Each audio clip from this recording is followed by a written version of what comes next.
ဟုတ်ကဲ့အခုတစ်ခါပေါ့နော်ရှင်းပြချင်တာကတော့ဒီ PE ရဲ့ structure နဲ့ပတ်သက်တဲ့ဟာလေးကိုပေါ့နော်ရှင်းပြချင်ပါတယ်ဒီ PE ရဲ့ structure ကကြတော့ဒီပေါ့နော် first language တွေမှာ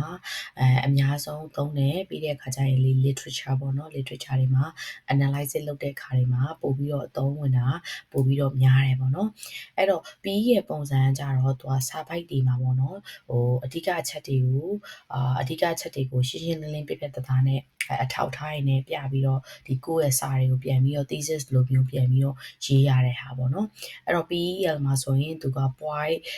evidence point ဆိုတော့ evidence ရှိမယ်ပြီးတဲ့အခါကျရင် explanation ရှိမယ်ပြီးတဲ့အခါကျရင်တော့ကျမတို့ link ဆိုတာရှိရပေါ့နော်ဒီငယ်တဲ့ဒီ primary ဘက်မှာ primary ကနေစပြီးဆိုရင်တော့ဒီကလေးတွေကိုပေါ့နော် point တွေ evidence တွေ explanation တွေကိုသင်ရတယ်ပေါ့ကိုက secondary ဘက်ကိုရောက်လာတဲ့အခါကျရင်တော့ PEL ဆိုတဲ့ structure ကိုသင်ရတာပေါ့နော်အဲ့တော့ L ဆိုတာလေးပို့သွားမယ်ပေါ့အဲ့တော့အများကြီးရှိတယ် analysis လုပ်တဲ့အခါမှာရေးတဲ့အခါမှာအင်္ဂလိပ်စာရဲ့ဟာမှာဆို PEL ရှိမယ် PETL ရှိမယ်တခြားပေါ့နော်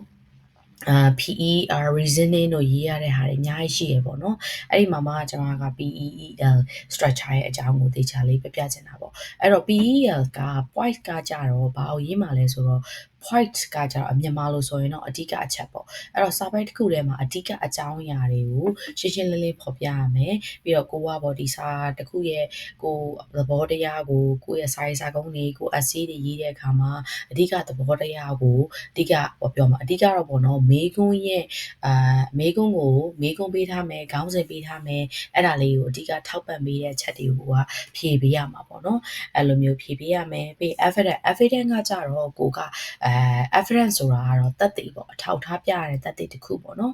အဲ့လို evidence ကို proof ပြရမယ်ဆိုရင်ကြတော့ဘယ်လိုမျိုးသွားရလဲဆိုတော့ဒီ task ကိုကပြန်သွားမယ်အဲ့ဒီ task တွေမှာရှိတဲ့ quotation တွေပြီးတဲ့အခါကျရင်ဒီ statistic တွေ data တွေဒါတွေအကုန်လုံးကိုပြန်ပြီးတော့ပြောပြပေးရမယ်ပေါ့နော်အဲ့ဒီခါကျရင်ကိုက example တွေကိုပြန်ပြီးတော့ရှင်းလင်းပြီးတော့ပြန်ပြောပြရမယ်ကိုမြန်မာလို့ဆိုရင်တော့ဒီအထက်ထဲကိုယ့်ရဲ့ point မှာဖြည့်လိုက်တဲ့ဟာကိုpoint မှာဖြည့်လိုက်တဲ့အချက်ကိုပေါ့နော်သွားပြီးတော့ evidence ကိုစာ test ထဲမှာပြန်သွားကြည့်တဲ့ evidence မှာသွားပြီးတော့ကိုဒီစာကဘယ်လိုရထားတာလဲဆိုတဲ့ဟာကိုအထောက်အကူပြုမဲ့ဒီ quotation တွေနောက်ပြီးကြရင်သူ့ရဲ့ကိုးကားချက်တွေပေါ့နော် quotation ကိုးကားချက်တွေပြီးတဲ့အခါကျရင်အဲ့ထဲမှာ data တွေပါတယ်အချက်လက်တွေပါတဲ့ဟာတွေအကုန်လုံးကိုပြန်ပြီးတော့ယူပေးရမယ်ပေါ့အဲ့ကြရင်ကိုကစာရေးတဲ့ခါမှာဆိုရင်quotation mark လေးနဲ့ပြန်ပြီးတော့ရေးပေးရတယ်ပေါ့နော်အဲ့တော့ explanation ကကြတော့ elaborate ကိုလုပ်တဲ့ဟာမျိုးဖြစ်တာပေါ့နော်မြန်မာလိုမှာဆိုရင်တော့ရှင်းလင်းချက်ကကြတော့စောက point တွေ evidence တွေရဲ့အထောက်ထားတွေပြီးရင်ကိုယ့်ရဲ့ပြပြထားတဲ့အဓိကအချက်တွေကိုပြန်ပြီးတော့ explanation ပြန်လုပ်အောင်ပါပေါ့နော်အဲ့တော့အထောက်ထားတွေကိုပြန်ပြီးစမ်းစစ်ပြီးတော့ကိုကယူထားတဲ့အချက်တွေ point ကဟာတွေကိုပြန်ပြောပြမယ် evidence ကဟာတွေကိုအရေးကြီးတဲ့အပိုင်းတွေကိုပြန်ပြီးတော့ပြောရတဲ့အခါမှာအသေးစိတ်ကိုပြန်ပြီးတော့ဆွေးနွေးပေးရတာပေါ့နော်အဲ့ဒီဟာလေးကိုကျမတို့ကexplanation လို့ခေါ်တာပေါ့เนาะရှင်းလင်းချက်ပေါ့နောက်တစ်ခုအနေနဲ့ဆိုရင် link ပေါ့เนาะ link ကကြတော့ချိတ်ဆက်မှုပေါ့ချိတ်ဆက်တယ်ဆိုတာကကြတော့အပေါ်က P တို့ E တို့E တို့ဖြေလာခဲ့တယ်ပေါ့เนาะ point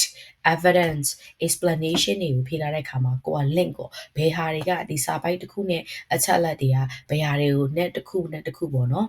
ချိတ်ဆက်ထားတာလဲဆိုတဲ့ဟာကိုပြန်ပြီးချိတ်ဆက်ပြီးတော့ပြန်ရှင်းပြရမယ်ပေါ့เนาะအဲ့လိုရှင်းပြတဲ့အခါမှာဆိုရင်လည်းကိုကပုံမှန် essay တွေရေးမှာ conclusion လို့ပြောကြရပေါ့เนาะ conclusion တွေလုပ်တဲ့အခါပုံစံနဲ့တွားပြီးတော့ဆင်ပေါ့ဒါပေမဲ့သူကအရှိက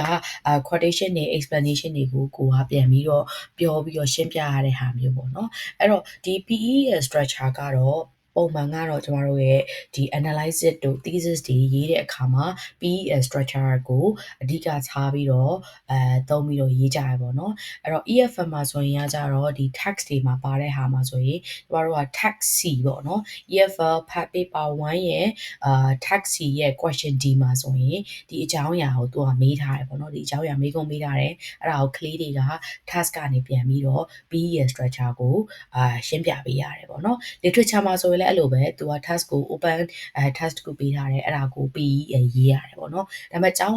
တွေရဲ့တစ်ခုနဲ့တစ်ခုမတူညီတာကြောင့် PEL ကိုတချို့ကသုံးမယ် PETL ကိုသုံးမယ်တခြားပေါ့နော် analysis format တွေအများကြီးရှိသေးရပေါ့နော်အဲ့ဒီဟာတွေကိုသုံးကြပါဒါပေမဲ့ဒီ PEL ကတော့တကယ်အခြေခံကြတဲ့လွယ်ကူတဲ့structure analysis တခုတော့ဖြစ်တယ်လို့မြင်တယ်ပေါ့နော်ဒီဟာလေးကိုအခု sharing လုပ်ပေးတာဖြစ်ပါတယ်အမှားတို့ပါခဲ့ရဆိုရင်လည်းဝေဖန်ထောက်ပြနိုင်ပါတယ်ရှင်ကျေးဇူးပါ thank you see you in next video bye bye